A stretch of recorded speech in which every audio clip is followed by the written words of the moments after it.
ناظرین، میں تفسیر قرآن صراط الجنان پڑھ رہا تھا اور ایک بڑا شاندار واقعہ مجھے پڑھنے کو ملا۔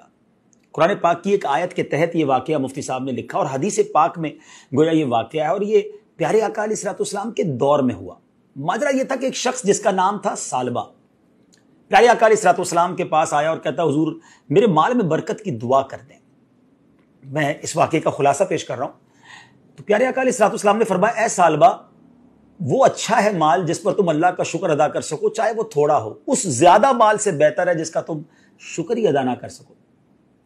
کچھ دنوں کے بعد سالبہ پھر آیا، کہتا، حضور میرے مال میں برکت کی دعا کر دیں۔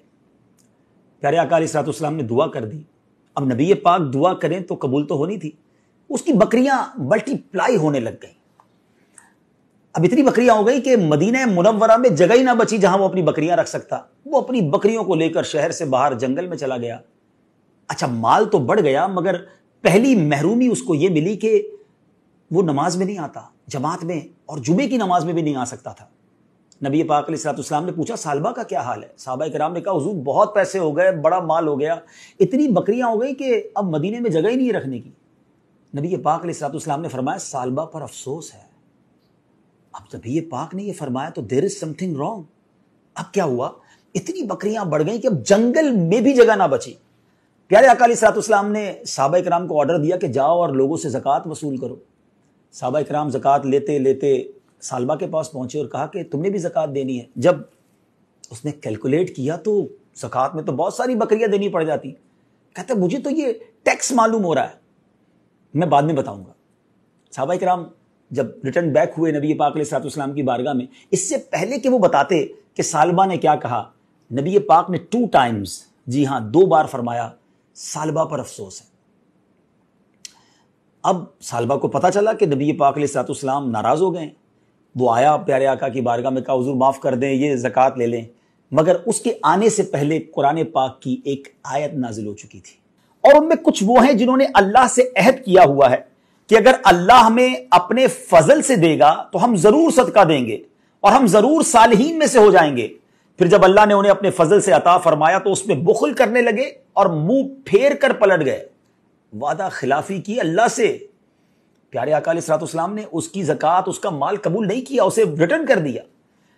اب سالبہ سر پر خاک ڈالتا ہوا واپس ہوا۔ پیارے آقا علیہ الصلوۃ والسلام ظاہری طور پر پردہ فرما گئے دنیا سے۔ حضرت ابوبکر صدیق کا دور آیا، سالبہ پھر آیا، کہتا، حضور میری زکوٰۃ لے لیں۔ حضرت ابوبکر صدیق نے کہا، جب نبی پاک نے نہیں لی تو میں کیوں لوں؟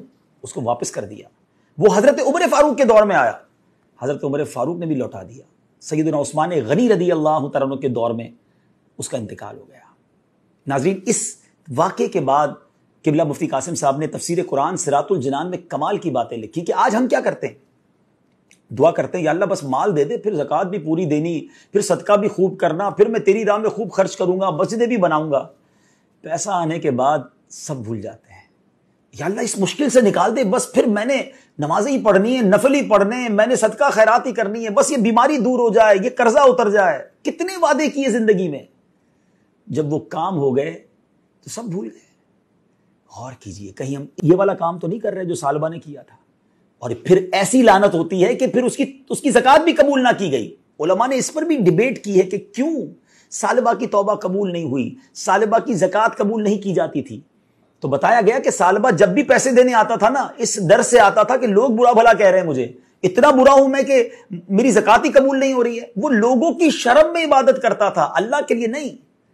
آج بھی کچھ لوگ ایسے ہیں کہ اس لیے نیکیاں کرتے ہیں، اس لیے حج کرتے ہیں، اس لیے زکوٰۃ دیتے ہیں، اس لیے قربانی کرتے ہیں، بڑے بڑے جانور لاتے ہیں کہ لوگ کیا کہیں گے اگر میں نہیں کروں گا، کنجوس کہیں گے لوگ۔ لوگوں کے لیے عبادت کرنی ہے؟ پلیز سوچئے گا، اللہ کے لیے عبادت کریں اور اللہ سے جو وعدہ کریں اسے پورا کریں۔ ہمیں رب نے بہت کچھ دیا ہے، جو دیا ہے نبی پاک کا وہ جملہ یاد رکھیے گا کہ وہ تھوڑا اچھا ہے جس کا تم شکر ادا کر سکو، اس زیادہ سے جس کا شکر بھی ادا نہ کر سکو۔ آخری بات کہہ کر گفتگو ختم کرتا ہوں کہ ایک بڑا پیارا کوسچن کیا گیا کہ ہمیں کیسے پتا چلے کہ یہ نعمت ہے جو ہمیں اللہ نے عطا کی ہے یا یہ ہماری آزمائش ہے۔ علماء نے بڑا پیارا جواب دیا کہ جو نعمت تمہیں ملے اور تمہیں اللہ سے قریب کر دینا، سمجھ لو وہ نعمت ہے۔ اور جب تمہیں کوئی نعمت ملے، کوئی مال ملے، کوئی بھی چیز ملے اور وہ تمہیں اللہ سے دور کر دے، سمجھ لو وہ آزمائش ہے۔ تو اللہ سے ہم اچھی نعمتوں کا سوال کرتے ہیں جو ہمیں رب سے قریب کرتے ہیں۔ صلو علی الحبیب صلی اللہ تعالی علی